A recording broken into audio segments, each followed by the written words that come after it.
North America हमने शुरू किया था कल, आज उसी को आगे चलाएंगे और कोशिश करेंगे इसे कंप्लीट करने की। वर्ल्ड ज्योग्राफी, वर्ल्ड मैप हम देख रहे हैं, उसमें नॉर्थ अमेरिका टोटल कितने कंट्रीज पड़े हमने नॉर्थ अमेरिका में, थोड़ा सा रिवाइज कर लेते हैं। टोटल कितने कंट्रीज पड़े हमने नॉर्थ अमेरिका में पढ़ने हैं, या कितने कंट्रीज हैं नॉर्थ अमेरिका में, ये सवाल बना है, दोबारा बन सकता है। तो 23 मुल्क हैं, 23 कंट्री है टोटल नॉर्थ अमेरिका में। पूरी दुनिया में कितनी है? 193, 193। अच्छा, इसमें हमने फिर उसका मैप बनाया। मैप हमने बनाया, हमने इसे रिजेंबल किया ड्रैगन नुमा एक बड़े से परिंदे के साथ। ये उसका मुंह बनाया हमने, जिसे हमने नाम दिया ग्रीनलैंड का, जो कि दुनिया का सबसे बड़ा क्या है, जजीरा है, आइलैंड है। ये हमने कल पढ़ लिया है। ठीक है बेटा, ये लेक्चर कल हो गया है, थोड़ा सा हम रिवाइज कर रहे हैं। उसके बाद हमने उसकी यहाँ गर्दन बनाई, जो उसका धड़ था, जिस्म जो था, उसके दो हिस्से किए हमने, एक को कनाडा का, दूसरे को यूएसए का। यहाँ हमने एक साइड वाला पर बना दिया अलास्का, उसे हमने कह दिया। नीचे हमने यहाँ दुम बनाई, जिसे हमने नाम दिया मैक्सिको का। दुम के फिर हमने नीचे 7 पर बनाई। तो 7 रियासतें हैं वे, उन्हें हमने याद रखा, बिगुअल होनिको पनामा, बिगुअल होनिको पनामा, बिलाजे, पहले बिलाजी, ग्वाटेमाला, एल से एल सल्वाडोर, होनिको, हो से हंडोरस, एन आई से निकारागुआ, सीओ से कोस्टा रिका। तरतीब भी यही है। इन्हें याद करने की आखिरी जो मुल्क है यहां से नीचे की तरफ, वो है हमारे पास पनामा। पनामा के बारे में आपने पढ़ा होगा, तो इसे मैं रेज करता हूं, थोड़ा सा पनामा को डिस्कस कर लेते हैं, उसके बाद हम आगे चलते हैं। बाकी हमने कनाडा के बारे में कुछ चीजें देखी थी, एक दो चीजें और इसमें आज ऐड करेंगे, और उसके बाद हम असल में यूएसए को शुरू करेंगे। यूएसए जो है इंपॉर्टेंट कंट्री है, आपको पता है इस वक्त दुनिया को लीड कर रहा है, तो यूएसए के बारे में पढ़ना जरूरी है। बहुत सारे सवाल बनते हैं। फिर हमारी जो अशराफिया है, जिसमें छोटे छोटे जो हैं ये हमारे ब्यूरोक्रेट भी शामिल हैं किसी हद तक, तो ये जब पेपर बना रहे होते हैं तो ये सारी चीजें उन्होंने विजिट की होती हैं प्रैक्टिकली, तो वो जरूर यहाँ से सवाल बना रहे होते हैं, पूछ रहे होते हैं कि हमारे बच्चों को यूएसए के बारे में कितना पता है। ठीक है, इसे मैं रेज करता हूं, और थोड़ा सा जो है ना, फिर हम डिस्कस करते हैं कि यहाँ से जो है ना जी कौन कौन से सवाल बन सकते हैं। आखिरी बड़ा जो मुल्क है ना, ये वाला आखिरी, यहाँ से ये हमारे पास पनामा है। देखिए ये पनामा है, मिसाल के तौर पे ये सारा पनामा है। इधर हमारे पास कौन सा ओशन है? ये वाला, ये सारा अटलांटिक ओशन है। और सी की बात करें तो कौन सा सी है? ये कैरिबियन सी है। इधर ये वाला हिस्सा, ये सारा कौन सा हमारे पास ओशन है? पैसिफिक ओशन है। मतलब ये है कि हमारे पास पनामा कुछ इस तरह से बन रहा होता है। ये इधर हमारे पास है अटलांटिक ओशन या फिर कैरिबियन सी, वो वाली साइड। इधर पैसिफिक ओशन, इधर पैसिफिक ओशन, और ये सारा पानी है। इधर भी क्या है? ये हमारे पास पानी है, ये वाला, इधर भी पानी है। इससे ऊपर नॉर्थ अमेरिका, मतलब कि ये नॉर्थ अमेरिका में ही आएगा। इसके नीचे यहाँ पे साउथ अमेरिका, नया कॉन्टिनेंट शुरू हो जाएगा पनामा से, जो कि हम नेक्स्ट पढ़ेंगे। तो ये जो हमारे पास है पनामा, ये वाला, ये जो शेप बनती है इसे कहते हैं इस्थमस। इस्थमस की डेफिनेशन मैंने आपको बताई थी, इस्थमस ऑफ पनामा। इस्थमस क्या होता है? जमीन की ऐसे पतली सी पट्टी होती है, जिसके दोनों तरफ क्या होगा, ये पानी है, इधर भी पानी है, इधर भी पानी। A narrow strip of a land, definition में ये होगा, ये ब्लू मार्कर मुझे और दे। A narrow strip of a water, water नहीं लैंड है, ये जमीन की है। A narrow strip of a land, जमीन की पतली सी तंग पट्टी जो घिरी हुई हो दोनों तरफ से, किससे? वाटर से। इधर भी वाटर है, इधर भी वाटर है, और कनेक्ट कर रही हो। एक लैंड मास ये है, इसे इसी इधर दूसरा लैंड मास इधर है, और दो लैंड मासेस को जो कनेक्ट करे वो स्थमस कहलाएगी। ये स्ट्रेट के उलट है। मैंने करवाया था आपको स्ट्रेट और स्थमस में क्या डेफिनेशन है। स्थमस में जमीन की पतली सी एक तंग पट्टी होती है जो चारों तरफ, दोनों तरफ क्या होता है? उसके पानी होता है। स्ट्रेट में क्या होता है? पानी की तंग पट्टी होती है जिसके दोनों तरफ क्या होता है? खुश्की होती है, लैंड होता है।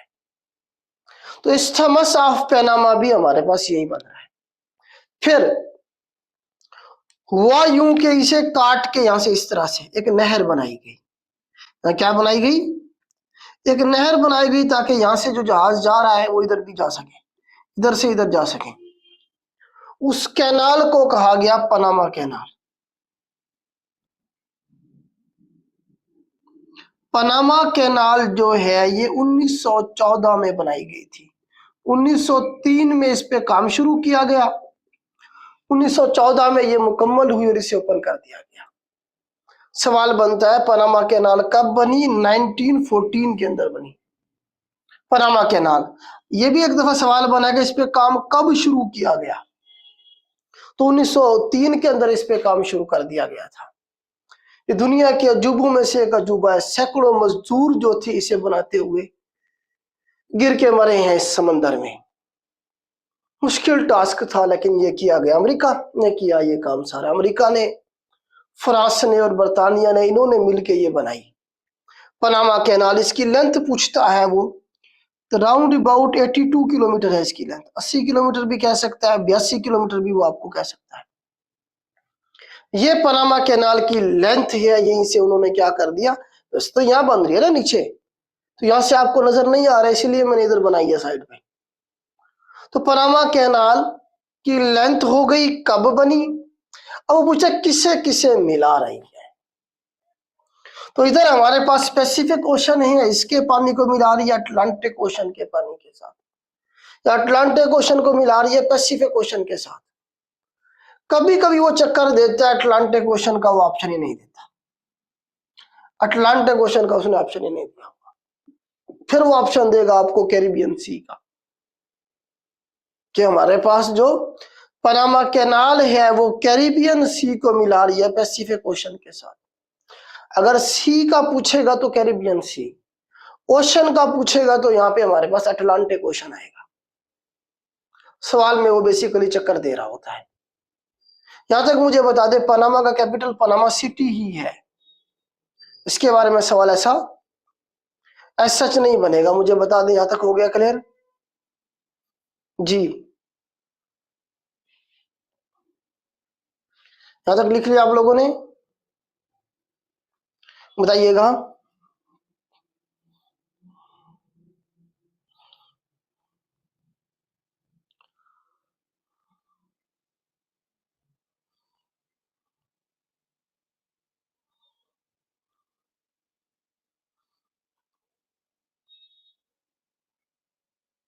ईयर बेटा बता तो दिया है मैंने, ईयर बता दूं बेटा, ईयर 1914, 1914 में ये बनी थी पनामा कैनाल। 1914 में ये बन गई थी, ओपन कर दी गई थी। फिर ये 1999 तक, 1999 तक ये 1999 है या 97 है, चलो ये मैं चेक करूंगा। ये यूएसए के कंट्रोल में रही। 1999 है या फिर 97 है, एग्जैक्टली मुझे याद नहीं आ रहा, मैं चेक करूंगा, मुझे आपने याद करवाना है। तो ये यूएसए के पास रही, उसके बाद फिर इन्हें दी गई, पनामा की हैंड ओवर किया गया। जिस तरह से हमारा सी पैक बन रहा है, तो 2030 में प्रोजेक्ट ये मुकम्मल होना है, 2030 में मुकम्मल होना है। 2015 में शुरू हुआ था प्रोजेक्ट सी पैक का। 2047 तक ये चाइना के पास रहेगा। 2047 के बाद पाकिस्तान के हैंड ओवर किया जाएगा। जो मुल्क बना रहा होता है वहां से वो फायदा भी लेता है। तो इसी तरह से जब ये बनाई गई तो ये अमेरिका ने अपने पास रखी। मेरे ख्याल से 99 का ही साल है, मैं चेक करूंगा इसे। ठीक हो गया। तो ये पनामा के हवाले से था, ये इन कंट्रीज के हवाले से था, या हमने बाकी मुल्क देख ही लिए थे। ठीक हो गया। अब थोड़ा सा हम यहाँ और चीजें देखते हैं यूएसए के हवाले से और कनाडा के हवाले से, इसे मैं रेस करता हूँ।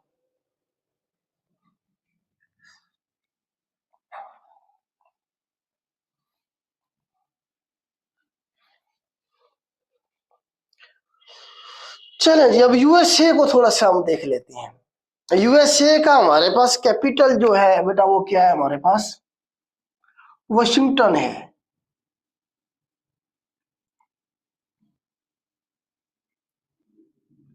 वाशिंगटन डीसी इसका कैपिटल है। करेंसी तो आपको पता है डॉलर ही है इनकी भी।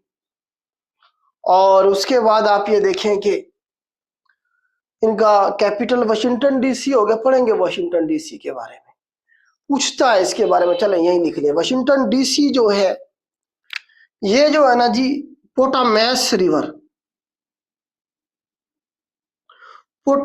रिवर के किनारे पे है। ये सवाल बनता है कौन से दरिया के किनारे पे? Potomac river. इसे कहते हैं city of magnificent distances. City of magnificent distances. Washington DC को क्या कहेंगे हम? वाशिंगटन डीसी को city of magnificent distances Potomac river के किनारे पे है ये। ठीक है। तो ये जो कैपिटल डीसी का मतलब क्या है? वाशिंगटन डीसी में डीसी का मतलब क्या है? ये इंटरव्यू में मुझसे एक इंटरव्यू में पूछा था कि वाशिंगटन डीसी है कैपिटल यूएसए का, यहाँ डीसी का क्या मतलब है? डीसी का मतलब है District of Columbia. District of Columbia. ठीक हो गया जी, डिस्ट्रिक्ट ऑफ कोलंबिया। ये किसी रियासत का हिस्सा नहीं है, उनका कैपिटल है अभी। ठीक है, कभी कभी पूछता वाशिंगटन डीसी कौन सी रियासत में है, स्टेट में है। अब ये किसी स्टेट का हिस्सा नहीं है, अब ये फेडरल टेरिटरी है। जिस तरह इस्लामाबाद हमारा किसी सूबे का हिस्सा नहीं है, फेडरल टेरिटरी है। ठीक हो गया जी। और यूएसए का हम जरा डिटेल में पढ़ेंगे आगे चल के। अभी मैं आपको यार रिवर करवा देता हूं, एक यूएसए के हवाले से रिवर करवा देता हूं, फिर इसके यूएसए के बारे में डिटेल में हम शुरू करेंगे। तो यूएसए में बेटा दो बड़े दरिया हैं जिनके बारे में सवाल बनता है। एक तो यहां से निकालें, किधर से? ये जो माउंटेन रेंज बनाई थी हमने, रॉकी माउंटेन रेंज, यहां से निकालें, ऐसे चला जाएगा। इसका नाम है मिसूरी रिवर। Missouri river. एक इधर से निकालें अटास्का लेक से ले जाए ऐसे नीचे की तरफ और जाके गिराएं फिर इसे यहाँ गल्फ ऑफ मैक्सिको में, और इसका नाम है मिसिसिपी रिवर।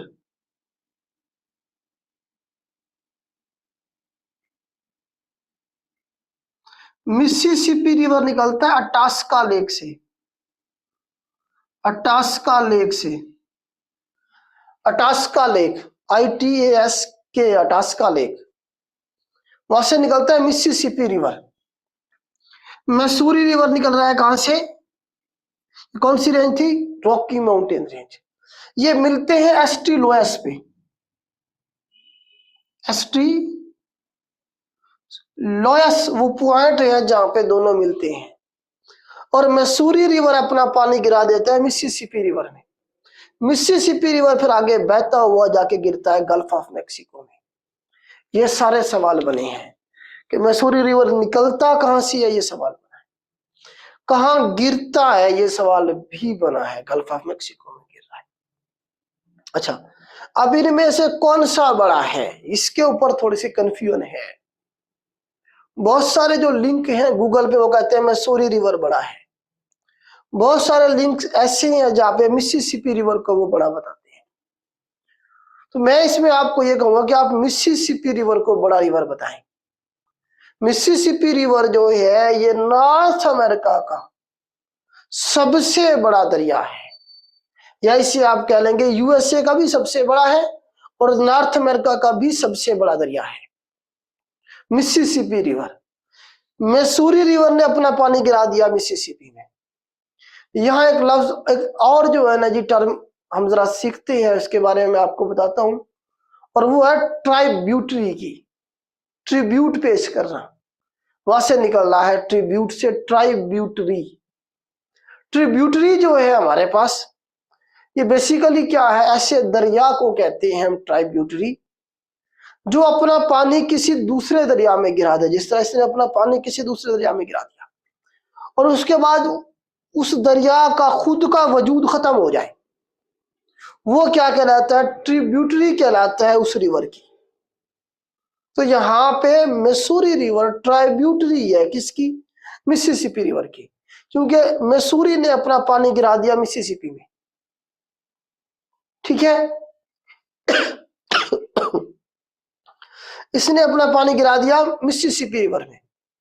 इनकी लेंथ याद रखने की जरूरत नहीं है, वैसे लिखना चाहे तो आपकी मर्जी है, थोड़ा ही डिफरेंस है इनका, 3776 और 3769, थोड़ा बहुत इसमें वेरिएशन है, मुख्तलिफ लिंक पे मुख्तलिफ दी गई है, तो परेशान होने की जरूरत नहीं है। ठीक है, तो इसकी लेंथ वगैरह आपसे कभी नहीं पूछी जाएगी, बस ये पूछी जाती है कि नॉर्थ अमेरिका का सबसे बड़ा दरिया कौन सा है, तो आप मिसिसिपी रिवर को कहेंगे, या यूएसए का सबसे बड़ा दरिया आपसे पूछा जाए तब भी आप क्या कहेंगे, मिसिसिपी रिवर को कहेंगे। हाँ, ये ऑप्शन में ही नहीं है मिसिसिपी रिवर, फिर आप मैसूरी रिवर की तरफ भी जा सकते हैं, जो आपके पास ऑप्शन होते हैं ना दिए गए पेपर में, आपने उनमें से एक को ठीक करना होता है। बात समझ आ रही है? आप कभी कहेंगे सर ने तो हमें मिसिसिपी बताया था, यहाँ तो है ही नहीं मिसिसिपी। बात समझ रहे हैं? हमने जो पेपर सेटर है उसके माइंड को पढ़ने की भी कोशिश करनी है कि भाई हो सकता है उसने क्या किया हो, मिसूरी रिवर वाला लिंक की उसे मिला, उसने उसी को ठीक कर दिया हो। ठीक है, तो आपने क्या कहना है, मिसिसिपी रिवर ही क्या है, हमारे पास बड़ा दरिया है इस रीजन के अंदर। ठीक हो गया बेटा। उसके बाद यहाँ पे हम और ऐसा कुछ नहीं है डिस्कस का। अच्छा, रॉय रिवर भी कर ले। रॉय रिवर सबसे छोटा, दुनिया का सबसे छोटा दरिया, ऐसे बना ले, छोटा सा ऐसे बना ले, Roy river, Roy river, ROE। Roe river की लेंथ है 61 मीटर, दुनिया का सबसे छोटा दरिया है यूएसए के अंदर। बन जाता है सवाल कभी कभार, Roe, ROE, Roe river, smallest river in the world, 61 metre इसकी लेंथ है। हमारे गली मोहल्लों में नालियां होती हैं 61 मीटर की, उन्होंने दरिया नाम दिया हुआ है। बस वो एक है ना कि जी हमारे पास वर्ल्ड रिकॉर्ड होने चाहिए, तो 6 के बारे में सवाल बन जाता है कभी कभार। रॉय रिवर का 61 मीटर इसकी लेंथ पूछ लेता है कभी कभार। ये दुनिया का सबसे छोटा क्या है जी, दरिया है।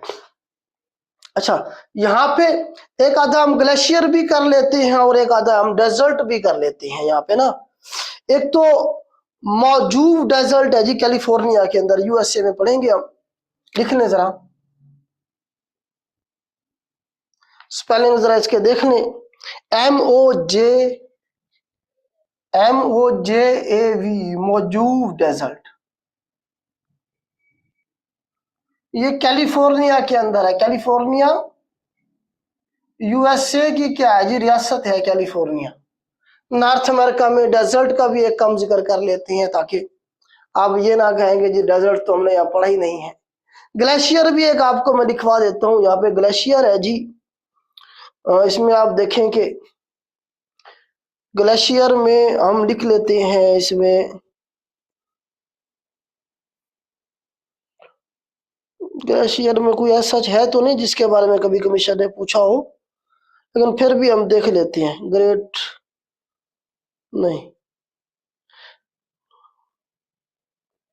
ग्लेशियर ऐसा है कोई नहीं। यहाँ पे ग्लेशियर है वैसे अलास्का के अंदर है, लेकिन मेरे ध्यान में अभी नाम नहीं आ रहा क्योंकि कमीशन ने कभी पूछा भी नहीं है यहाँ ग्लेशियर के हवाले से या डेजर्ट के हवाले से, लेकिन है मतलब छोटे छोटे ग्लेशियर्स, और जो है ना यहाँ पे अलास्का के अंदर यहाँ हमारे पास ग्लेशियर्स होंगे, ठीक है, उसे छोड़ देते हैं हम।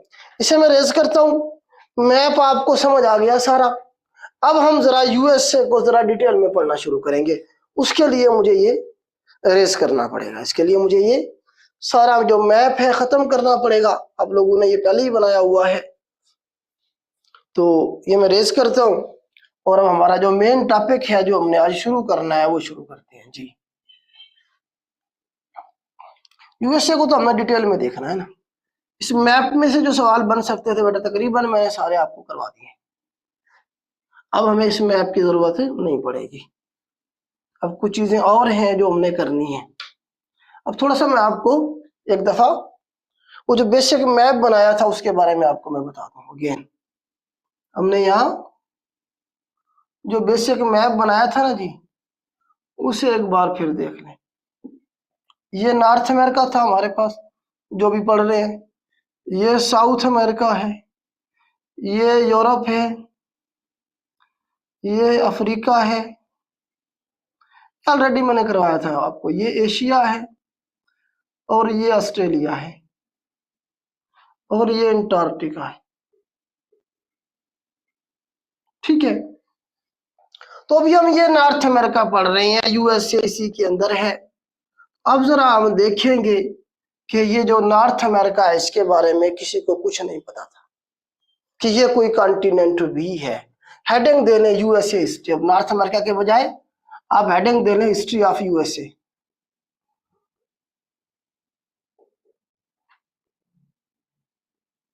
ये हेडिंग दे लें बेटा, उसी में हम यूएसए को सारे को डिटेल में डिस्कस कर लेंगे।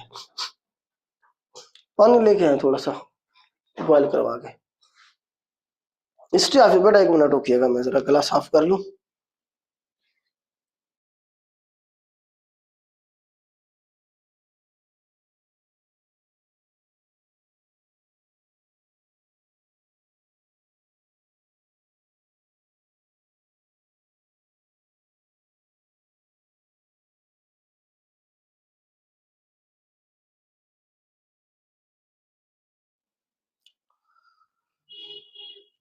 चलें जी, अब ये देखें, ये नॉर्थ अमेरिका है हमारे पास।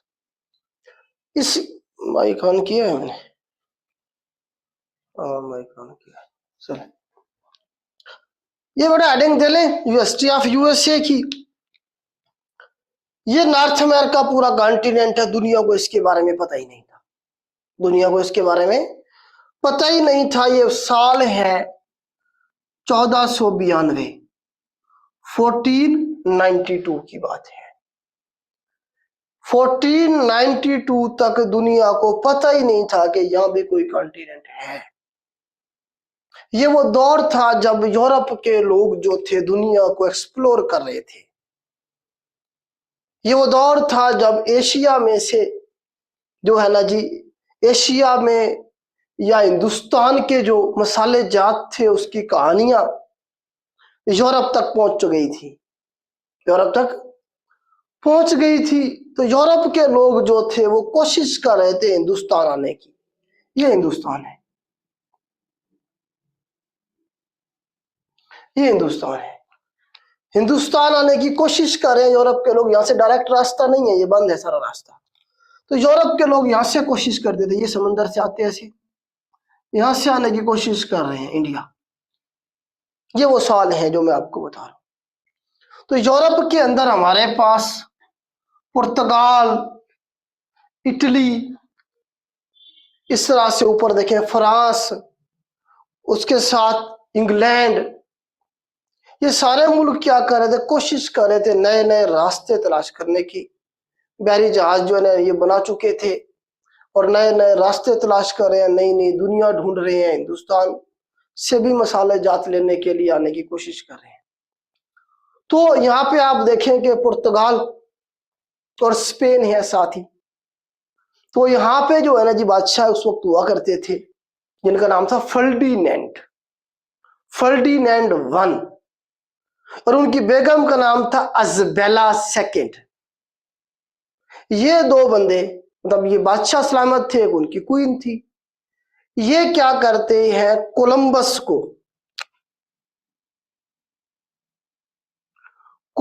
को स्पॉन्सर करते हैं। स्पॉन्सर करने का मतलब ये है कि उसके साथ आर्मी के कुछ लोग, उसके अखराजात सारे बादशाह सलामत उठाएंगे, हुकूमत उठाएगी, और कोलंबस को भेजेंगे कि वो जाए कहाँ, इंडिया, और इंडिया से उनके लिए मसाले लेके आए। कोलंबस साहब यहां से तैयार हो गए, अजबेला ने और फर्डिनेंड ने उसे तैयार किया। अब वो जा रहे हैं इंडिया, इस रास्ते से उन्होंने जाना था। लेकिन हुआ ये कि ये जो समंदर है सारे का सारा, आपको पता है कौन सा समंदर था, हमने पढ़ा था, अटलांटिक ओशन। इसमें आया हुआ था तूफान।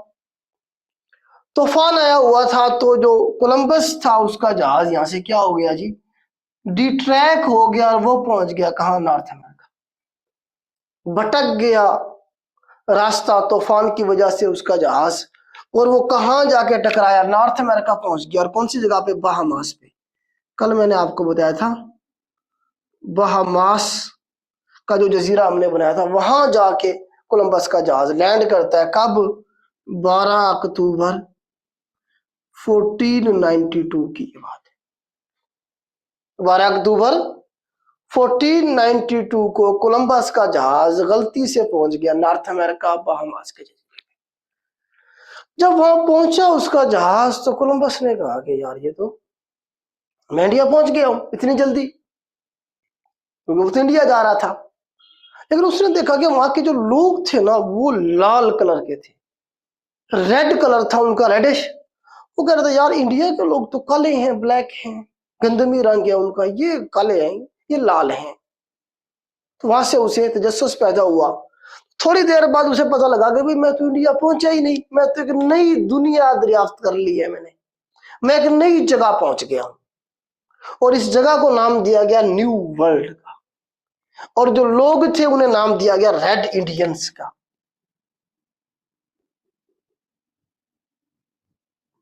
रेड इंडियंस का उन्हें नाम दिया गया। ठीक है जी। उसके बाद कौन कॉल कर रहे हैं, अच्छा, रेड इंडियंस कहा उन्होंने इन्हें। और यहाँ के जो, फिर इसे बाद में जो है न्यू वर्ल्ड पहले कहा गया, फिर इसे वेस्ट इंडियंस कहा गया, ईस्ट इंडिया से वेस्ट इंडियंस।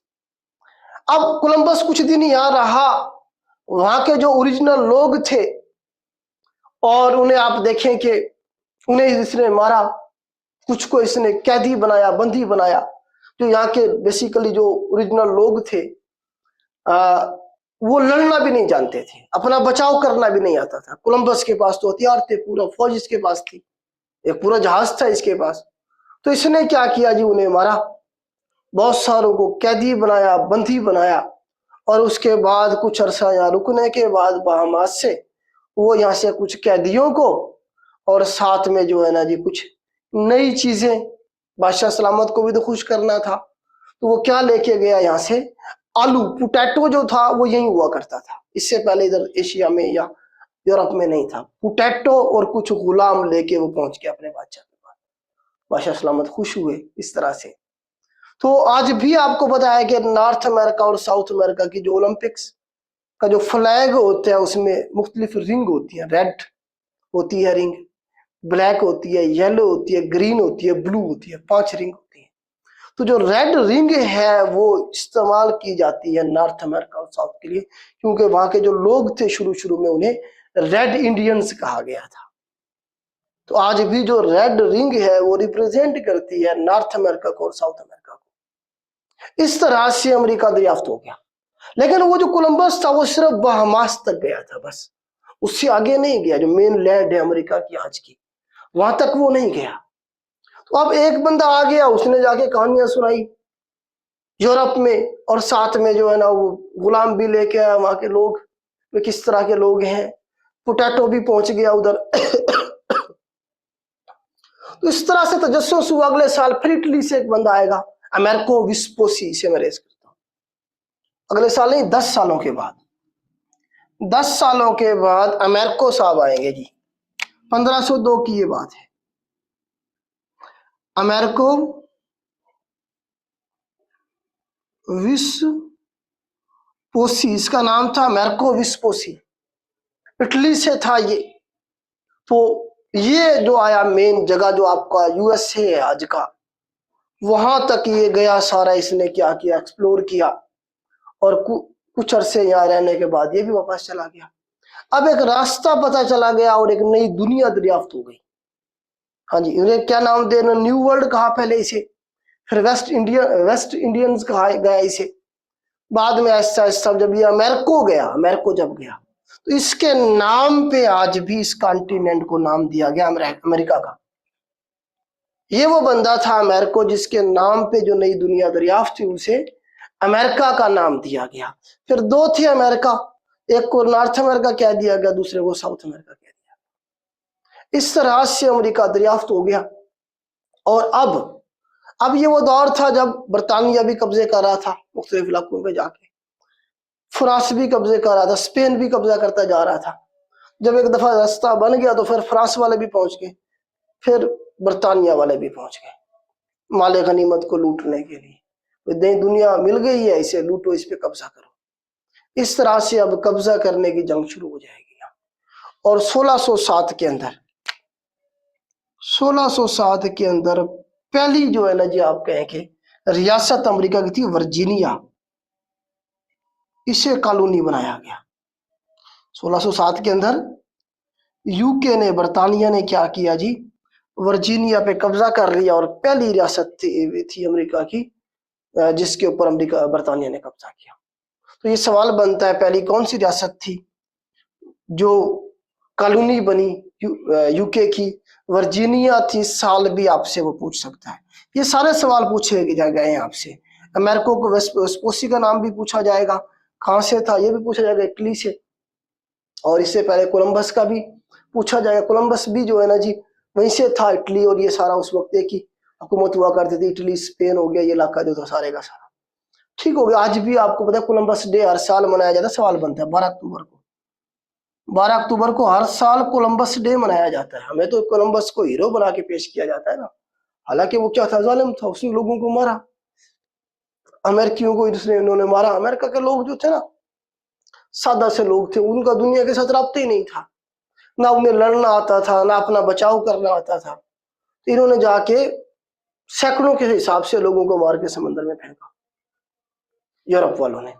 खैर, अब पहली कॉलोनी बन गई, कब्जा करने का प्रोसेस अब शुरू हो गया। बरतानिया भी कब्जे कर रहा है, फ्रांस भी कब्जा कर रहा है, ज्यादा से ज्यादा एरिया पे कंट्रोल हासिल कर लें। इस कशमकश के अंदर जो बरतानिया था वो सबसे आगे जा रहा था। 1732 ये साल याद रखना आपने। अब 1732 तक अमेरिका की 13 स्टेट्स ऐसी थी जो बरतानिया की कॉलोनी बन गई थी। 1732 तक अमेरिका की 13 स्टेट्स ऐसी थी जो कॉलोनी बन गई, किसकी? बरतानिया की। बरतानिया ने उन पर कंट्रोल हासिल कर लिया। इस तरह से जो है ना जी, आगे चल के हम देखेंगे जंग शुरू हो जाएगी। फ्रांस भी तो अभी है ना, फ्रांस भी उस वक्त सुपर पावर था, तो फ्रांस भी कोशिश करेगा। अब बरतानिया और फ्रांस आपस में लड़ पड़ेंगे। बरतानिया और फ्रांस यहाँ अमेरिका के ऊपर कब्जा करने के चक्कर में आपस में लड़ पड़ेंगे, और उस जंग को कहा जाएगा 7 ईयर्स वार। इसे मैं रेज करता हूँ। 7 ईयर वार के बारे में सवाल बनेंगे कुछ, वो जरा हम देखते हैं। इसी में हम इस तरह से डिस्कस करते जाएंगे ना, अमेरिका को पूरे को हम डिस्कस कर लेंगे, हर एक चीज अमेरिका की हो जाएगी कि अमेरिका किस तरह से आजाद होगा आगे चल के, फिर अमेरिका ग्रेट कैसे बना, और करंट जो अमेरिका की जो सूरत हाल है वो भी सारे हम देखते जाएंगे। इनके प्रेसिडेंट भी 1 बाय 1 जो जिनके बारे में कमीशन पूछ सकता है वो सारे डिस्कस करते जाएंगे। हाँ जी, तो हम पहुंचे हुए हैं जी अब 7 ईयर्स वार पे।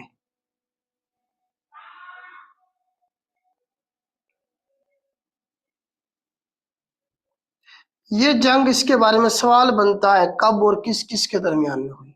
1756 से लेके 1763 तक ये जंग चलती रही। एक साइड में इसमें फ्रांस है और एक साइड में हमारे पास यूके है। मकसद क्या है कि कौन अमेरिका पे कब्जा करेगा कौन अमेरिका के ज्यादा हिस्से पे कब्जा करेगा, ये दोनों लड़ रहे हैं कहाँ? नॉर्थ अमेरिका में, अमेरिका पे कब्जा करने के चक्कर में। ये जो जंग थी, फ्रांस हार जाता है और यूके ये जंग जीत जाता है। यूके ये जंग जीत जाता है और फ्रांस की जंग हार जाता है। अमेरिका के जो लोग थे वो सपोर्ट कर रहे होते हैं, मैक्सिमम लोग, फ्रांस को, बर्तानिया को निकालने के लिए। ठीक है, जंग बर्तानिया जीत गया, फ्रांस हार गया। बर्तानिया का जंग में जो नुकसान हुआ, उसने वो नुकसान किधर से पूरा करना था? अमेरिकियों से ही करना था। तो उसने क्या किया? स्टैम्प एक्ट लेके आया। अमेरिका क्या लेके आया? यूके ये जीत गया था, स्टैम्प एक्ट। इसके बारे में सवाल बनता है, 19 कह रहा हूं, 1765 के अंदर स्टैम्प एक्ट आया। स्टैम्प एक्ट क्या था? बेसिकली अमेरिकियों से पैसे बटोरने का एक एक्ट था। स्टैम्प वगैरह सेल करके वो अमेरिकियों ने खरीदनी थी और उसके बदले में पैसे इकट्ठे होके होने थे किसके पास? बर्तानिया के पास। और इसी साल 1765 के अंदर अमेरिका वाले एक अपनी खुफिया तंजीम बनाएंगे। यूएसए के जो लोग थे, वो जो 13 रियासतें थी जो इनके अंडर हैं, यूके के अंडर हैं, ये क्या करेंगे? अपनी एक खुफिया ऑर्गेनाइजेशन बनाएंगे। किसके खिलाफ? बर्तानिया के खिलाफ। और उसका नाम क्या है जी ऑर्गेनाइजेशन का? Sons of Liberty. Sons of Liberty के नाम से ऑर्गेनाइजेशन बनेगी। इसका इंपॉर्टेंट रोल होगा आगे चल के सन्स ऑफ लिबर्टी का। याद रखिएगा, ये कब बनी? 1765 में बन गई। आगे चल के यही आजादी की जंग लड़ेगी, सन्स ऑफ लिबर्टी। ठीक है, यहां तक आपको समझ आ गई बात के किस तरह से अमेरिका के ऊपर बर्तानिया ने कब्जा किया और सारी रियासतों पे कब्जा हो चुका है। अब स्टैम्प एक्ट भी ले आए वो, और आगे चल के वो टी एक्ट लेके आएंगे बर्तानिया वाले। इसे मैं रेस करता हूँ। 7 ईयर वार का बस ये याद रखना है, कब से कब तक हुई, किस किस के दरमियान में हुई, कौन जीता था? तो बर्तानिया जीत गया था, फ्रांस हार गया था।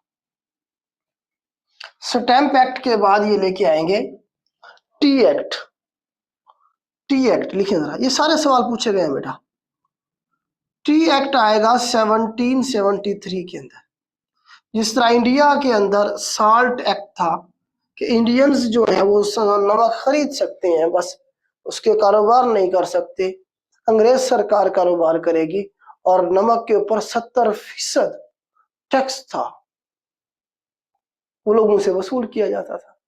तो यहां भी इन्होंने पूरे अमेरिका वालों को लगाया हुआ था चाय पीने पे, और चाय यहाँ से इंडिया से ले जाते थे, श्रीलंका से, इंडिया से, और जाके यहाँ बेचते थे बर्तानिया वाले, ईस्ट इंडिया कंपनी। ये वही दौर है ना कि इंडिया के में भी तो अब यही आ चुके हैं इन सालों के अंदर, 1773 वाला जो साल है। अब टी एक्ट लेके आए। अब पहली दफा जो बगावत होगी ना जी, वो होगी बूस्टन टी पार्टी की शक्ल में। लिखें जरा, सवाल बनता है बूस्टन टी पार्टी के हवाले से। बूस्टन टी पार्टी की शक्ल में, इसकी डेट है 16 दिसंबर 1773। एग्जैक्ट डेट भी पूछता है इसकी, बूस्टन टी पार्टी का एग्जैक्ट डेट भी पूछेगा। 16 दिसंबर 1773 को हुआ क्या था? बूस्टन जो थी ये पोर्ट थी यहाँ पे, यूएसए के अंदर आज भी बूस्टन क्या है जी? पोर्ट है, मैसाचुसेट्स जो रियासत है उसमें। तो यहाँ पे कोई चाय की पार्टी नहीं हो रही थी, बल्कि चाय का कंटेनर उतरना था। चाय के कंटेनर यहाँ लैंड करते थे इस सी पोर्ट पे, बूस्टन पोर्ट पे। तो सन्स ऑफ लिबर्टी जो मैंने अभी आपको बताया, अमरीकियों ने खुफिया तंजीम बनाई हुई थी जो काम कर रही थी किसके खिलाफ? बर्तानिया के खिलाफ। और उसे सपोर्ट कौन करेगा? फ्रांस करेगा। दुश्मन का दुश्मन दोस्त होता है। फ्रांस को मार पड़ी थी बर्तानिया की तरफ से, तो फ्रांस अंदर खाने सन्स ऑफ लिबर्टी को, अमरीकियों को सपोर्ट करेगा। तो सन्स ऑफ लिबर्टी क्या करती है? अटैक करती है 16 दिसंबर 1773। उस कंटेनर पे जो उतर रहा होता है बूस्टन पे, और वो सारी चाय जो है समंदर में वो क्या करते हैं? गर्क कर देते हैं, डबो देते हैं। ये पहला अटैक था अमरीकियों की तरफ से बर्तानिया के ऊपर। इस इवेंट को क्या कहा गया? बुश 20 पार्टी कहा गया। इसकी एग्जैक्ट डेट पूछता है वो 16 दिसंबर 1773 की बात। कोई चाय शाय नहीं पी रहे थे, कोई पार्टी नहीं हो रही थी, बल्कि इसमें क्या था, अमरीकियों ने हजारों मन टन जो चाय थी वो उन्हें डबो दी किसमें, समंदर में। इस इवेंट को बुश 20 पार्टी कहा। अब बरतानिया वाले और दबाएंगे अमरीकियों को, नुकसान कर दिया ना और भी ज्यादा। अब क्या हो जाएगी, इसके बाद अमेरिका के लोग भी निकल पड़ेंगे अपनी आजादी की जंग के लिए। अब शुरू हो जाएगी यूएसए की war of independence, independence war of USA. उसे हम देखते हैं, इसे मैं रेस करता हूं। अब क्या होगी जी, यूएस वॉर ऑफ इंडिपेंडेंस, अमरीकियों की आजादी की जंग। तो ये 1775 में शुरू होगी और 1783 तक चलेगी। इसका टर्नओवर भी पूछता है इसका टर्नओवर भी पूछता है। 1775 में ये शुरू होगी, 1783 तक ये चलेगी वॉर ऑफ इंडिपेंडेंस। इसे लीड कौन करेगा? इसे लीड करेगा जॉर्ज वॉशिंगटन। जॉर्ज वॉशिंगटन ये बेसिकली मिलिट्री का ही बंदा होता है, बरतानिया की आर्मी में इसने सर्व किया होता है पहले, लेकिन अब ये छोड़ छाड़ की आर्मी को अपनी खेती बाड़ी कर रहा होता है, अपना किसान के तौर पे जिंदगी गुजार रहा होता है।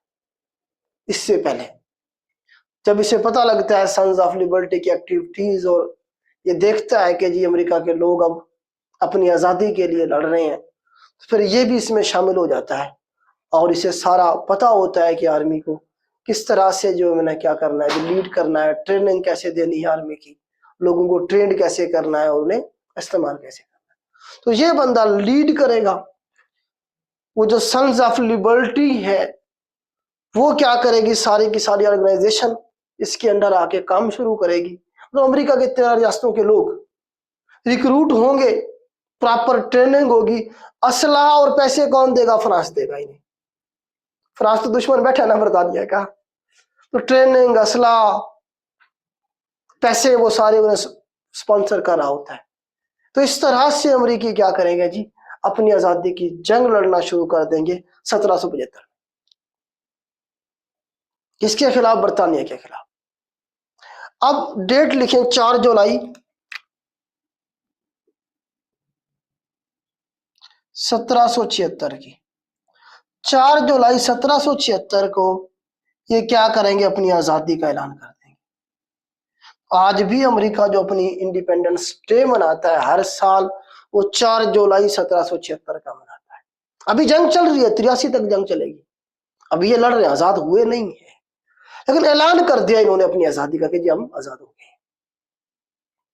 तो ये इंडिपेंडेंस डे याद रखना है आपने यूएसए का, कि कब आजाद हुआ। 4 जुलाई को वो मनाते हैं। उसके बाद फिर वो जंग लड़ते रहे। 1777 के अंदर इन्होंने क्या कर दिया, अपना फ्लैग जारी कर दिया। इन्होंने अपना फ्लैग भी जारी कर दिया। फ्लैग जो यूएसए का है आजकल थोड़ा सा चेंज है, शुरू में कुछ और तरह से था। बना लें जरा, सवाल बन जाते हैं। यूएसए का जो फ्लैग है ना इस वक्त उसमें जो है ना जी, यहाँ इस तरह से स्टार बने हुए हैं। कितने स्टार हैं सवाल पूछा जाएगा।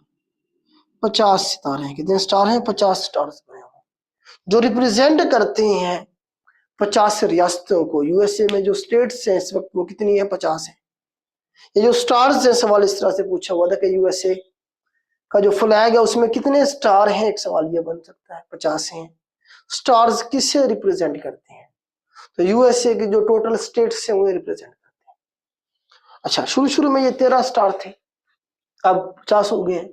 लेकिन वो जो 13 रियासतें थी जो आजादी की जंग लड़ रही हैं, उन्हें भी कहीं ना कहीं इंपॉर्टेंस दी गई है। तो इस तरह से पट्टियां बनी हुई है, 13 बैंड्स हैं। इस तरह से 13 पट्टियां मौजूद हैं। झंडे के अंदर। तो ये भी सवाल बना है कि वो 13 स्ट्रिप्स जो है, स्ट्रिप का लफ्ज इस्तेमाल किया जाएगा कि जो स्ट्रिप्स है वो किसे रिप्रेजेंट करती है और कितनी है। वो 13 है इस वक्त, और वो रिप्रेजेंट करती है उन्हीं 13 रियासतों को जिन्होंने आजादी की जंग लड़ी थी, जिन्होंने जंग शुरू की थी, जिन्होंने आजादी हासिल की थी। बाकी रियासतें बाद में आई हैं।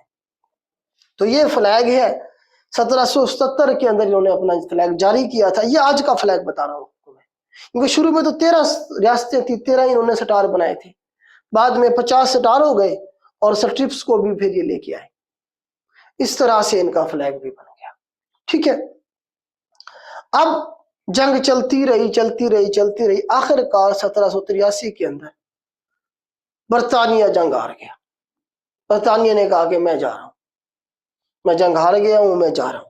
तो बरतानिया ने मुआहदा किया अमेरिका के साथ, गारंटर होगा फ्रांस दरमियान में, पेरिस के अंदर मुआहदा होगा, उसको नाम है जी, मुआहदे का नाम है treaty of Paris. Treaty of Paris होगा जी, ये होगा जी 1783 के अंदर। और इस मुआहदे के तहत बरतानिया भाग जाएगा, बरतानिया निकल जाएगा पेरिस में, फ्रांस में ये मुआहदा होगा। इस मुआहदे के मुताबिक अमेरिका को आजाद करके बरतानिया यहां से निकल जाएगा। 1783 के अंदर जंग खत्म हुई मुकम्मल तौर पे। यहां तक आप लोगों ने लिख लिया है, मुझे बता दें, उसके बाद हम देखेंगे कि गवर्नमेंट किस तरह से बन रही है। कॉन्स्टिट्यूशन इनका आएगा, पहला प्रेसिडेंट कौन था, दूसरा, तीसरा, चौथा, पहले 4 प्रेसिडेंट के बारे में पूछा जाता है यहाँ। जी बेटा, यहां तक मुझे बता दें, यहां तक आप लोगों ने लिख लिया है।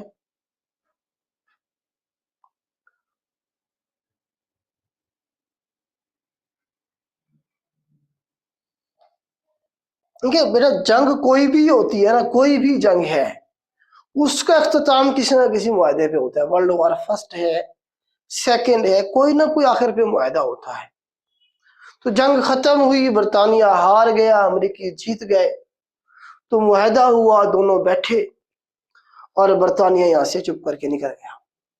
अमेरिका आजाद हो गया, अमेरिका आजाद हो गया। इस तरह से इसे मैं रेस करता हूं।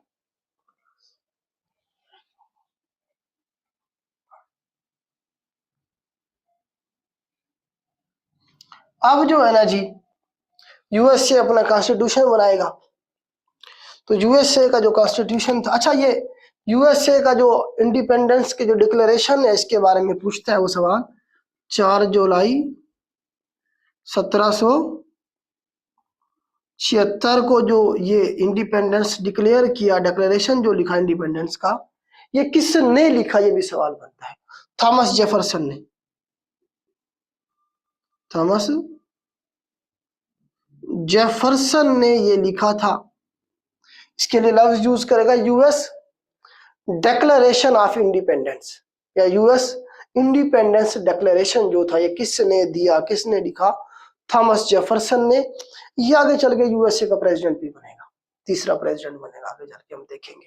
अच्छा, अब इन्होंने क्या दिया जी, कॉन्स्टिट्यूशन दिया। अब ये क्या लेके आएंगे, कॉन्स्टिट्यूशन लेके आएंगे अपना, और साल लिखिएगा कॉन्स्टिट्यूशन का 1787 के अंदर यूएस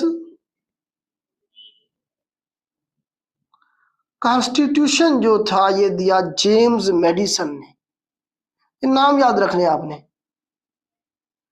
जेम्स मेडिसन साहब जो थे, मेडिसन सिर्फ याद करने। ये भी मेडिसन भी आगे चल के अमेरिका का प्रेसिडेंट बनेगा, चौथा प्रेसिडेंट बनेगा ये मेडिसन। तो मेडिसन ने यूएसए का कॉन्स्टिट्यूशन दिया। कब, 1787 की ये बात है, कब बात की बात है, 1787 की बात है। इसका एक सवाल ये बनता है कि ये कहां पे दिया इसने, तो ये फिलाडेल्फिया में दिया। फिलाडेल्फिया, फिलाडेल्फिया जो है ये पेंसिल्वानिया जो रियासत है उसका सिटी है फिलाडेल्फिया, PHALEDELPHIA, फिलाडेल्फिया। ये सवाल बना है, फिलाडेल्फिया के अंदर ये दिया गया कॉन्स्टिट्यूशन इसने दिया, और ये कहां पे है, पेंसिल्वानिया रियासत में है। तो ये फिलाडेल्फिया का लफ्ज याद रखना है आपने। 1787 के अंदर इन्होंने कॉन्स्टिट्यूशन दिया। इस कॉन्स्टिट्यूशन को सबसे पहले किसने रेटिफाई किया, ये सवाल बनता है। सबसे पहले जॉर्ज वाशिंगटन ने किया।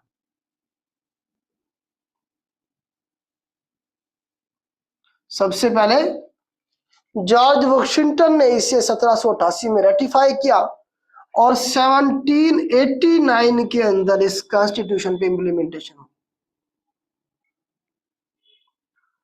तो आप जो है ना जी, कॉन्स्टिट्यूशन कब दिया गया और कब इस पे इंप्लीमेंटेशन हुई, ये 2 साल जरूर याद रखिएगा।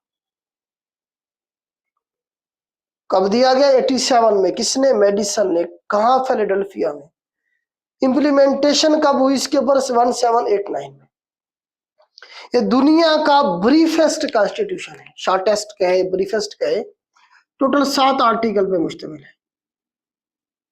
टोटल कितने आर्टिकल है? यूएससी सवाल भी सवाल बना है कि यूएसए के कॉन्स्टिट्यूशन के कितने आर्टिकल हैं? 7 आर्टिकल हैं। ब्रीफ से briefest constitution in the world, shortest constitution in the world भी कहा जाता है। जबकि यूएनओ का जो कॉन्स्टिट्यूशन है उसके 111 आर्टिकल हैं। ये भी पूछ लेते हैं कि यूएनओ का जो कॉन्स्टिट्यूशन है, यूएनओ का कितने आर्टिकल हैं? 111। हमारा 73 का जो कानून है उसके कितने आर्टिकल हैं? 280।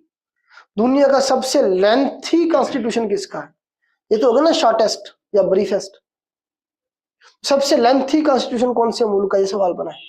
इंडिया का है। 395 आर्टिकल है उसके, 395 आर्टिकल पे मुश्तमिल है। इंडिया का जो कॉन्स्टिट्यूशन है सबसे लेंथी कॉन्स्टिट्यूशन है, lengthiest constitution of the world कहा गया है इसे, इंडिया वाले को। 395 395 आर्टिकल है उसके। इस कॉन्स्टिट्यूशन के मुताबिक अमेरिका का जो पहला प्रेसिडेंट बनेगा वो जॉर्ज वाशिंगटन बनेगा। कब? 1789 में। अक्सर लोग कहते हैं कि जो समझते हैं कि शायद 83 में आजाद हो गया था अमेरिका, तो पहला जो है प्रेसिडेंट जॉर्ज वाशिंगटन बना, 83 में ही बन गया होगा। नहीं, 83 के बाद ये गवर्नमेंट का स्ट्रक्चर बनाते रहे। जब कॉन्स्टिट्यूशन पे इंप्लीमेंटेशन शुरू होगी तब जाके वो प्रेसिडेंट बनेगा।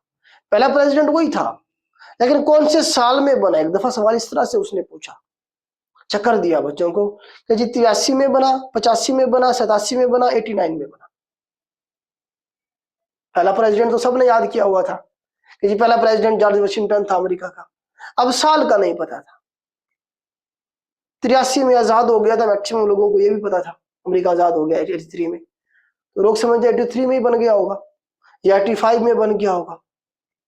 नहीं, जब उनका कॉन्स्टिट्यूशन आया फिर उस पर इंप्लीमेंटेशन होगी तब जाके बनेगा। इसे मैं रेज करता हूँ।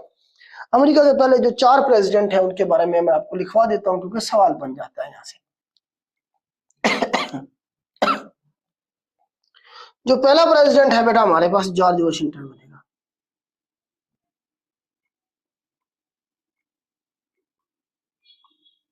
जॉर्ज वाशिंगटन यूएसए का पहला प्रेसिडेंट बना। ये आएगा जी 1789 में आएगा और ये रहेगा जी 1797 तक। 2 टर्म पूरी करके जाएगा, 8 साल। अमेरिका में प्रेसिडेंट की जो टर्म होती है वो 4 साल होती है और 2 बार बन सकता है कंटिन्यूसली, 2 बार बन सकता है। तो 2 साल 8 साल ये रहेगा मैक्सिमम। फिर ये चला गया। उसके बाद दूसरा जो आएगा हमारे पास वो जॉन एडम आएगा। जॉन एडम, ये 1797 से लेके 1801 तक रहेगा जॉन एडम। जॉन एडम के बाद से, जॉन एडम के बारे में ये सवाल भी बनता है, ये पहला वाइस प्रेसिडेंट भी था। अमेरिका में प्रेसिडेंट होता है और वाइस प्रेसिडेंट होता है। तो पहला प्रेसिडेंट जॉर्ज वाशिंगटन था और दूसरा पहला वाइस प्रेसिडेंट जॉन एडम था। पहला वाइस प्रेसिडेंट जरूर याद रख लीजिएगा, सारे ना करें लेकिन पहला जरूर कर लीजिए। पहला वाइस प्रेसिडेंट भी था और बाद में फिर दूसरा प्रेसिडेंट बना इसके जाने के बाद। मतलब ये इसके साथ था, ये प्रेसिडेंट था, इसके साथ ये वाइस प्रेसिडेंट था। जब ये चला गया तो जो वाइस प्रेसिडेंट था वो क्या बन गया? प्रेसिडेंट बन गया। बस समझिए आपको। फिर तीसरा president Thomas Jefferson. Thomas Jefferson साहब आ गए 1801 से लेके 1809 तक, 2 टर्म इसने पूरी की। इसके बाद चौथा प्रेसिडेंट आएगा जेम्स मेडिसन। सिर्फ मेडिसन याद कर, मेडिसन साहब थे जी, ये आएंगे 1809 में और 1817 तक रहेंगे। तो ये पहले 4 ही नजर आ रहा नीचे से लिखा हुआ। मेडिसन याद रखेंगे, दिखाएंगे कौन। ठीक हो गया जी। मेडिसन साहब जो थे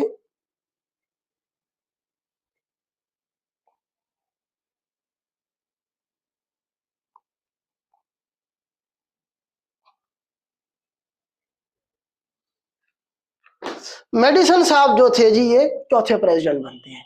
तो पहले 4 प्रेसिडेंट आपने जरूर करने हैं, इनका टेन्योर भी याद रखना है और इनके चारों के बारे में पूछता है। मेडिसन के बारे में भी पूछा। मेडिसन ये वही है जिसने कॉन्स्टिट्यूशन दिया था। थॉमस जेफरसन ये वही है जिसने यूएसए का इंडिपेंडेंस का जो डिक्लेरेशन था वो लिखा था। ठीक है, ये पहला वाइस प्रेसिडेंट भी था और दूसरा प्रेसिडेंट बना, ये पहला प्रेसिडेंट बना हमारे पास। ठीक हो गया जी।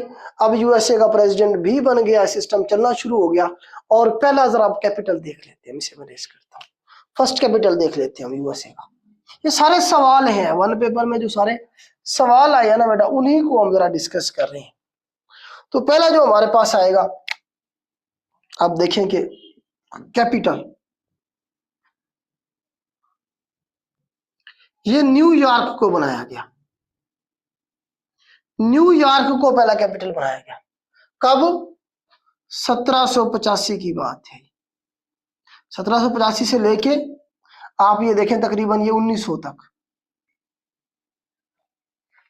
1900 नहीं 1800 तक, 1900 तक नहीं 1800 तक, तकरीबन कोई 12-15 साल तक जो है ना ये न्यूयॉर्क ही रहा। अब न्यूयॉर्क के बारे में सवाल बनेंगे। न्यूयॉर्क कहते हैं हम इंपायर सिटी। देखिए जरा सवाल पूछेगा, इंपायर सिटी कौन से सिटी को कहते हैं हम? न्यूयॉर्क को कहते हैं। और सिटी, अब बिग एप्पल सिटी भी इसी को कहेंगे, बिग एप्पल सिटी भी इसी को कहेंगे। न्यूयॉर्क का नाम क्या है? एक तो हमारे पास इंपायर सिटी है, दूसरा बिग एप्पल सिटी है, तीसरा इसे कहते हैं सिटी ऑफ स्काई स्क्रैपर, बुलंद इमारतों का शहर, city of sky scraper.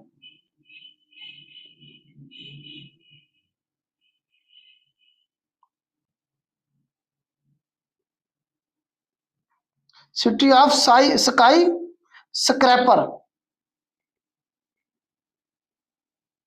City of sky scraper, बुलंद इमारतों का शहर। ये दुनिया का सबसे बड़ा सिटी है बाय एरिया। रकबे के लिहाज से दुनिया का सबसे बड़ा सिटी अगर कोई है तो वो न्यूयॉर्क है। आबादी के लिहाज से दुनिया का सबसे बड़ा सिटी जापान का टोक्यो, वो आबादी के लिहाज से सबसे बड़ा है टोक्यो। जबकि रकबे के लिहाज से दुनिया का सबसे बड़ा सिटी न्यूयॉर्क है हमारे पास। अमेरिका का कैपिटल था पहला ये। कौन से दरिया के किनारे पे है, ये सवाल बनेगा। तो ये हमारे पास हुडसन रिवर, हुडसन रिवर के किनारे पे है। कहां पे है ये? हुडसन रिवर के किनारे पे सवाल बना है। न्यूयॉर्क जो है हुडसन रिवर के किनारे पे है, सिटी ऑफ स्काई स्क्रैपर। इसे हम कहेंगे empire city, big Apple city. पहला कैपिटल था। इस वक्त जो यूएनओ है उसका हेडक्वार्टर भी न्यूयॉर्क में।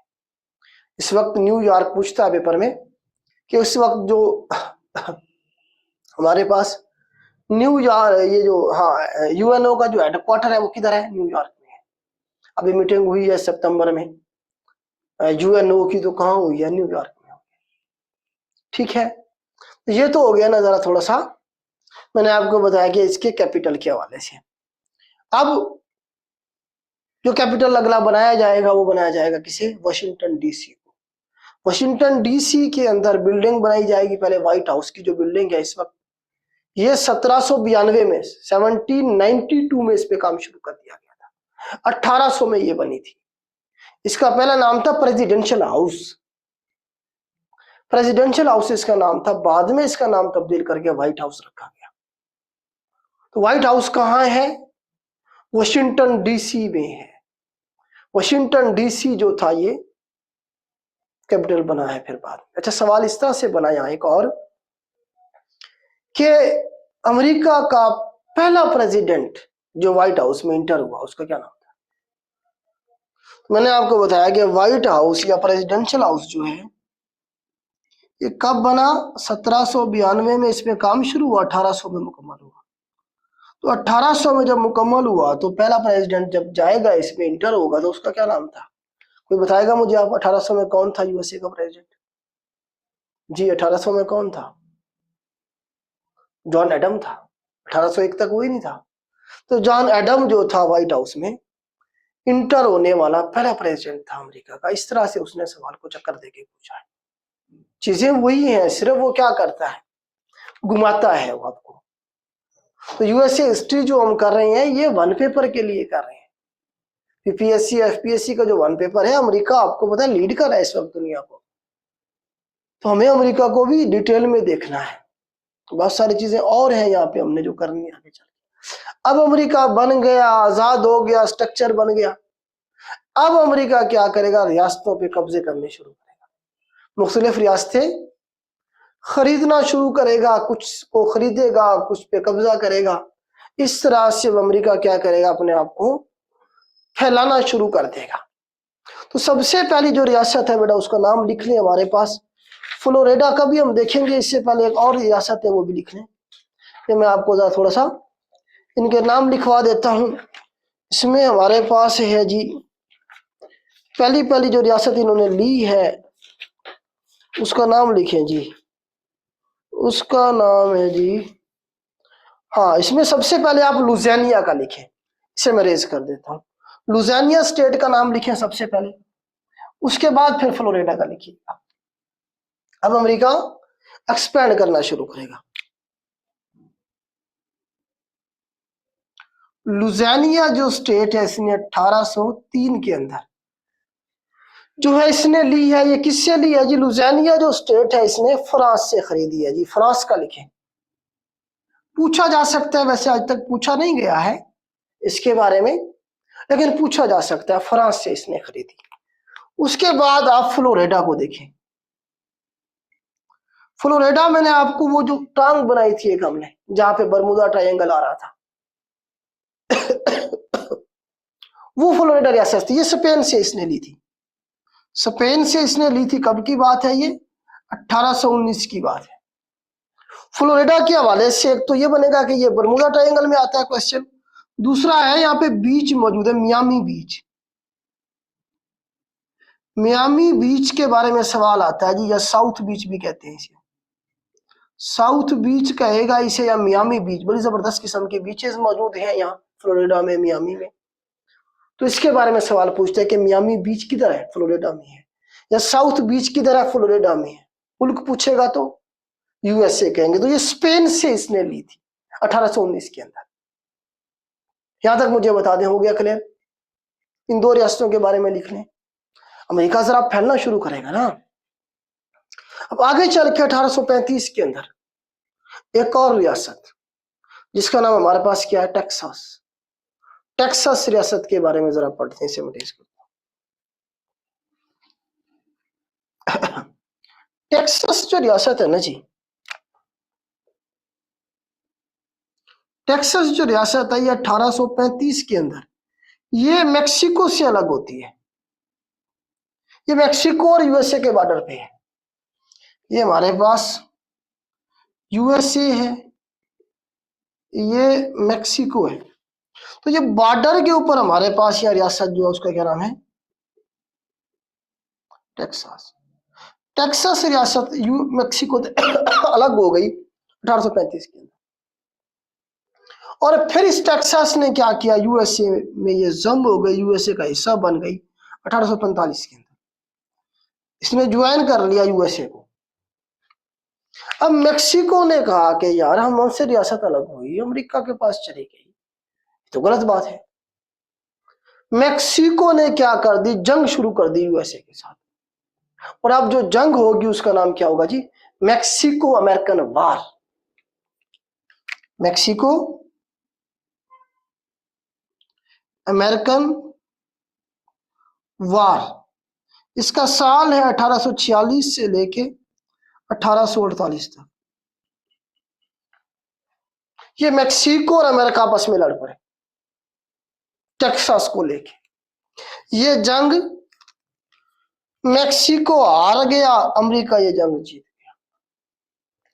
जब जीत गया अमेरिका ने 2 रियासतों पे और पे कब्जा कर लिया, 3 पे बल्कि 3 रियासत। एक तो पहले खा गया था टेक्सास, 3 और ले गया। 3 कौन कौन सी ले गया देखिए जरा। नवेडा, नवेडा ले गया, एरोजोनिया और कैलिफोर्निया। 3 रियासतें और ले गया। किससे?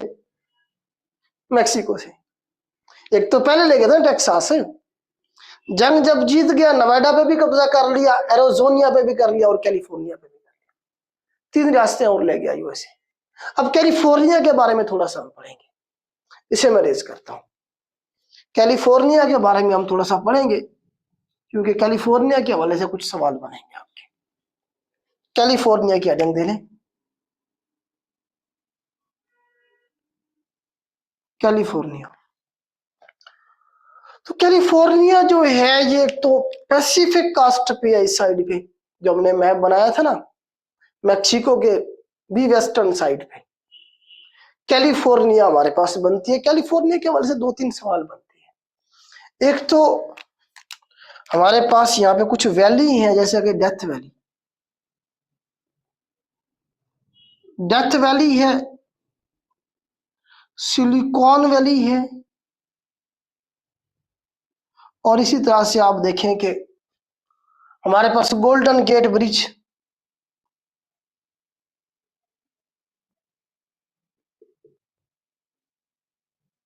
इसके हवाले से सवाल बनेगा। डेथ वैली जो है ये कैलिफोर्निया, पूछता कौन सी रियासत में है? कैलिफोर्निया में। तो ये क्या है? बेसिकली डीपेस्ट पॉइंट है यूएसए का, यूएसए का या नॉर्थ अमेरिका का। पूरे नॉर्थ अमेरिका का भी डीपेस्ट पॉइंट यही है, डेथ वैली, और यूएसए का भी यही है। कितनी इसकी मीटर डेप्थ है? 86 मीटर इसकी डेप्थ है। फिर डेथ वैली जो है हॉटेस्ट पॉइंट भी है,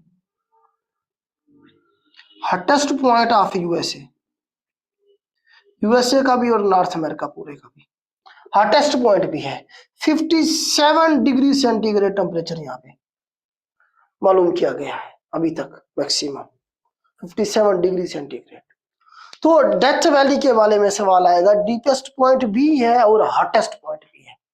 पूरे नॉर्थ अमेरिका का कहे, यूएसए का कहे, दोनों में से कोई भी कहे तब जवाब ये डेथ वैली होगा। ठीक हो गया। सिलिकॉन वैली जो है आपको पता है कंप्यूटर इंडस्ट्री के हवाले से मशहूर है। सवाल पूछा जाएगा आपसे, सिलिकॉन वैली कहाँ पे है? कैलिफोर्निया में है। क्यों मशहूर है? कंप्यूटर इंडस्ट्री के हवाले से। कंप्यूटर या जो आईटी है आपकी, इसके हवाले से जितनी भी बड़ी बड़ी कंपनी है, फर्म है, उनका जो हेडक्वार्टर है आपको सिलिकॉन में मिलेगा। एप्पल से लेके आपका जितने भी ये आईटी के रिलेटेड जो कंपनीज है उनके हेडक्वार्टर आपको सिलिकॉन में, इसमें सिलिकॉन वैली में मिलेंगे। कंप्यूटर इंडस्ट्री बेसिकली है। इसी तरह से गोल्डन गेट ब्रिज के बारे में पूछता है, ये कहाँ पे है? ये भी हमारे पास कैलिफोर्निया में है। बेसिकली क्या ब्रिज है ये? गोल्डन गेट ब्रिज जो है ये सैन फ्रांसिस्को में है। Basically San Francisco, San Francisco का भी पूछ लेगा किधर है, ये भी कैलिफोर्निया में है। Golden Gate Bridge San Francisco में, सैन फ्रांसिस्को कैलिफोर्निया में, तो ये भी अल्टीमेटली कैलिफोर्निया में होगा गोल्डन गेट ब्रिज। इसके अलावा लॉस एंजलिस का सुना होगा आपने, जहां पे हॉलीवुड इंडस्ट्री मौजूद है सारी की सारी, वो भी कैलिफोर्निया में है। लॉस एंजलिस भी हमारा किधर है? कैलिफोर्निया के अंदर है। ठीक हो गया। तो कैलिफोर्निया के हवाले से ये 5-7 सवाल बन जाते हैं। तो इस तरह से जो है ना जी, ये सवाल यहां से आपके बन सकते हैं कैलिफोर्निया के हवाले से। उसके बाद रिपब्लिकन पार्टी बनेगी, एक नई पार्टी बनेगी। इससे पहले एक ही पार्टी चलती आ रही थी, अब एक नई पार्टी बनेगी। इसे मैं रेस कर देता हूँ। टाइम तो है ना हमारे पास, टाइम है हमारे पास, थोड़ा सा और पढ़ लेते हैं।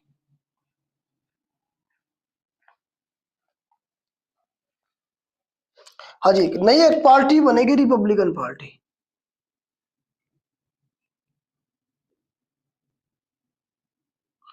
रिपब्लिकन पार्टी जो मुझे 1854 में बनेगी, 1854 में। इससे पहले हमारे पास डेमोक्रेटिक पार्टी। अमेरिका में वैसे तो टू पार्टी सिस्टम ही है, ऐसे समझिए आप, अमेरिका में टू पार्टी सिस्टम ही है। तो एक डेमोक्रेटिक पार्टी है, डेमोक्रेट्स जिसे हम कहते हैं, जिस तरह से अभी बाइडन है या कमाला हैरिस जो है, ये डेमोक्रेटिक पार्टी से, डी से डेमोक्रेटिक, डी से डंकी लिखने चले। एक हमारे पास रिपब्लिकन पार्टी, दूसरी हमारे पास डेमोक्रेटिक पार्टी। हाँ जी, इसका जो सिंबल है क्या है, डंकी है। डी से डेमोक्रेटिक, डी से डंकी। ये बहुत पुरानी है, 1792 में तकरीबन ये मौजूद थी। डीजे याद रखना आपने, डीजे डेमोक्रेटिक पार्टी जेफरसन ने बनाई थी। ये पूछता है डेमोक्रेटिक पार्टी किसने बनाई, डी से डेमोक्रेटिक, जे से जेफरसन, डीजे। डीजे तो याद रहेगा आपको। तो डीजे डेमोक्रेटिक पार्टी जेफरसन ने बनाई, पहले से मौजूद थी। इसका पूरा नाम वैसे था डेमोक्रेटिक रिपब्लिकन पार्टी, इस तरह से था। लेकिन 1854 में आके रिपब्लिकन पार्टी एक अलग पार्टी बन गई, निकली वहीं से थी ये।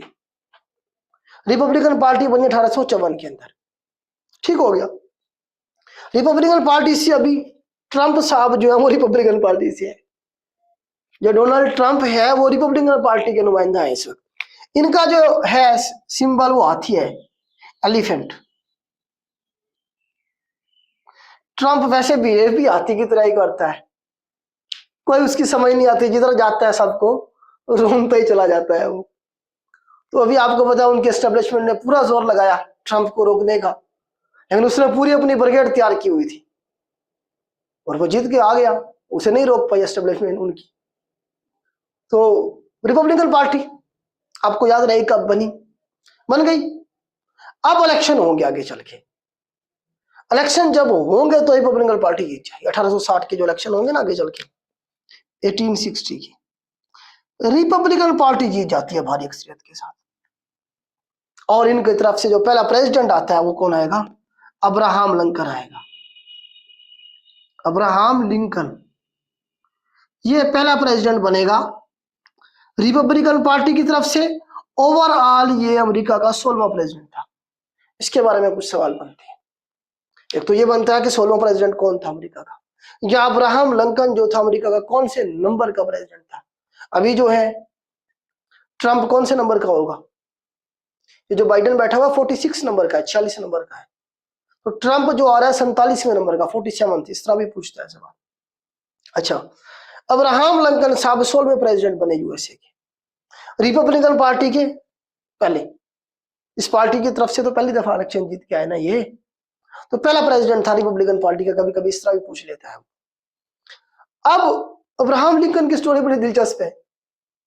दुनिया में नाकाम तरीन इंसान लेकिन ईमानदार आदमी था, वकील था पेशे के लिहाज से, प्रोफेशन जो था इसका वकील था। अपना फट्टा लगाया, मतलब वकालत शुरू की, तो उधर क्या हुआ जी, ईमानदारी की वजह से वकालत चली ही नहीं।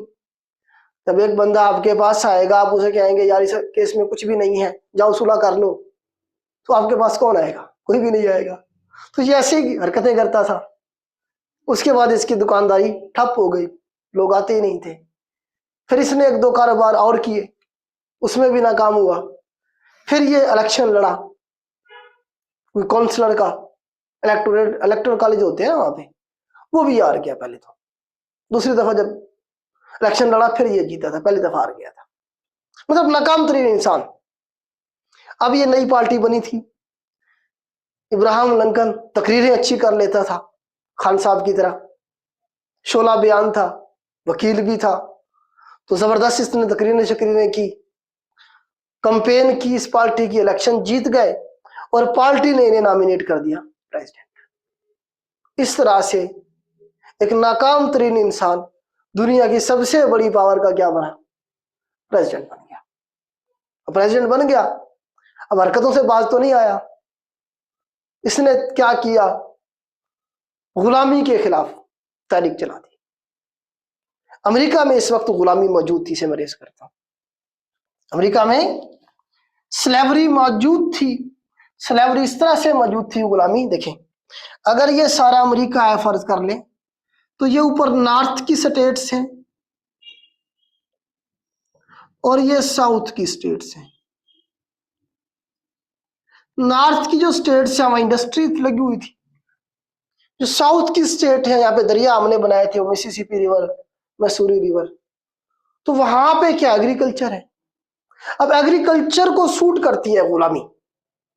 इस तरह हमारे यहाँ वडेरा सिस्टम है, 2-2, 4-4 सौ मुरब्बे जमीन है, वहां पे लोग जो मुजारे हैं वो काम करते हैं रोटी के बदले में, बस उन्हें खाना पीना मिलता है, उन्हें उनकी फैमिली को, सारा दिन बेचारे वो किसानों में काम कर रहे होते हैं। और बाज दफा जो है ना वो यहाँ पे लोगों को एडवांस में कुछ पेमेंट दे के वो हायर कर लिया जाता है 1 साल के लिए, 2 साल के लिए। मतलब स्लेवरी का कोई ना कोई निजाम यहाँ भी पाकिस्तान में मौजूद है किसी न किसी शक्ल में। तो यहाँ भी एग्रीकल्चर को सूट करती थी गुलामी, तो ये सपोर्ट करते थे। साउथ की जो रियासतें थी वो गुलामी चाहते थे, नॉर्थ की जो रियासतें थी वो गुलामी खत्म करना चाहते थे। क्यों? क्योंकि वहां इंडस्ट्री थी। वो चाहते थे कि ये जो लोग हैं, गरीब गुरबा लोग हैं, आके हमारी मिलों में काम करें, इन्हें पैसे अच्छे मिलेंगे तो इनका जो स्टैंडर्ड है जिंदगी गुजारने का वो इंप्रूव होगा। तो ये गुलामी को खत्म करना चाह रहे हैं, ये गुलामी को बरकरार रखना चाह रहे हैं। इब्राहिम लिंकन आ गया, वो भी क्या है, गुलामी के खिलाफ है। उसने जो है बिल शिल बना के पार्लियामेंट में पेश कर दिया कि हम गुलामी को खत्म कर रहे हैं। जैसे ही बिल पेश हुआ, जो साउथ की रियासत थी उन्होंने बगावत कर दी। उन्होंने कहा हम आजाद हैं, हमारा अमेरिका के साथ कोई ताल्लुक नहीं। उन्होंने आजादी का ऐलान कर दिया साउथ की रियासतों ने। वो जो वार लॉर्ड थे उस वक्त बैठे हुए थे, जो फ्यूडल लॉर्ड्स जो थे, उनके पास पूरी पूरी अपनी आर्मी थी, पूरा निजाम था। इस तरह से जब उन्होंने ऐलान कर दिया अमेरिका से अलग होने का, तो उस वक्त इब्राहिम लिंकन के लिए बड़ा मसला खड़ा हुआ। अब क्या किया जाए? उसने कहा नहीं, मैंने फैसला कर लिया, मैं गुलामी खत्म करूंगा। उसके लिए उसने अपनी फौज को तगड़ा किया और उसके बाद एक जंग शुरू हो गई। इस जंग को कहा गया civil war in USA. Civil war in USA. USA के अंदर इस बंदे ने सिविल वार शुरू करवा दी। इधर भी अमेरिकन है, इधर भी अमेरिकन है, दोनों लड़ रहे हैं। एक चाह रहे हैं कि नहीं हमने गुलामी को रखना है, दूसरा कह रहा है नहीं गुलामी को खत्म करना है। इस तरह से इसने सिविल वार जब शुरू हुई अमेरिका में, साल पूछता है 1861 में शुरू हुई, 1865 तक ही चलती रही। 1865 में जो नॉर्थ की रियासतें थी, इब्राहिम लिंकन जिन्हें सपोर्ट कर रहा था, उन्होंने आहिस्ता आहिस्ता साउथ में जो आर्मी थी, जो वार लॉर्ड या फ्यूडल लॉर्ड्स लड़ रहे थे, उनके ऊपर कंट्रोल हासिल कर दिया और एक एक करके उन्होंने सरेंडर कर दिया। इस तरह से अमेरिका के अंदर जो सिविल वार शुरू हुई इन रियासतों के दरमियान में, अल्टीमेटली नॉर्थ की रियासतें जीत गई। मतलब इब्राहिम लिंकन जीत गया और इन्होंने मुकम्मल तौर पे गुलामी को खत्म कर दिया। इस वजह से आज हम इब्राहिम लिंकन के बारे में पढ़ रहे हैं कि उसका कारनामा यह था कि इसने क्या किया, अमेरिका में गुलामी खत्म कर दी। सिविल वार का पूछेगा अमेरिका में कब शुरू हुई, 1861 से लेकर 65 तक आया। ये 60 में था, 60 से 65 तक ये रहा इब्राहिम लिंकन। खैर इस तरह से इसने सारे अमेरिका को वापस अपनी एक जो यूनियन थी उसमें शामिल कर लिया और गुलामी को खत्म कर दिया। गुलामी को खत्म कर दिया गया। अच्छा, इसकी डेमोक्रेसी की डेफिनेशन भी पूछता है कभी कभी पेपर में ना। इसने डेमोक्रेसी के बारे में कहा था कि democracy is government of the people, लोगों की government, government of the people, for the people. Democracy is government of the people, for the people, by the people. कि जो डेमोक्रेसी है वो लोगों की हुकूमत है और लोगों से ही, बाय द पीपल, लोगों के जरिए ही उसे रूल किया जाएगा। फॉर द पीपल, और लोगों के लिए ही उसे डेमोक्रेसी को इस्तेमाल किया जाएगा। इस तरह से एक पेपर में उसने दी है इस पूरी स्टेटमेंट को और कहा है, पूछा ये है कि भाई ये किसने कहा था? तो इब्राहिम लिंकन ने कहा था। ठीक हो गया। तो इब्राहिम लिंकन को इस तरह से हम याद करते हैं। इब्राहिम लिंकन को फिर गोली मार दी जाती है, इसे उड़ा दिया जाता है। ऐसे लोगों को आपको पता है फिर कौन बर्दाश्त करता है। तो ये गया हुआ था थिएटर में मूवी देखने के लिए और मूवी का नाम था अमेरिकन क्यूजाइन। अमेरिकन क्यूजाइन उस ड्रामे का नाम था, मूवी का नाम था। ये गया हुआ था देखने के लिए और वहीं पे इसे गोली मार दी जाती है। तो पहला अमेरिका का प्रेसिडेंट जिसे गोली मारी गई वो इब्राहिम लिंकन है। कब? 1865 की ये बात है, 1865 की ये बात है, इसे गोली मार दी गई थी। ठीक हो गया जी। उसके बाद ये चला गया। उसके बाद फिर हम देखेंगे अमेरिका मजीद इन्वेंशन की तरफ चला जाएगा। आगे चल के 1876 में टेलीफोन इजाद करेंगे और इस तरह से बाकी अलास्का को खरीदेंगे। वो सारे इवेंट हम कल करेंगे, काफी टाइम हो गया है। तो आज हमने क्या किया है जी, अमेरिका से गुलामी खत्म करवा दी। यहाँ तक हम पहुंच गए हैं, इससे आगे कल इंशाल्लाह शुरू करेंगे।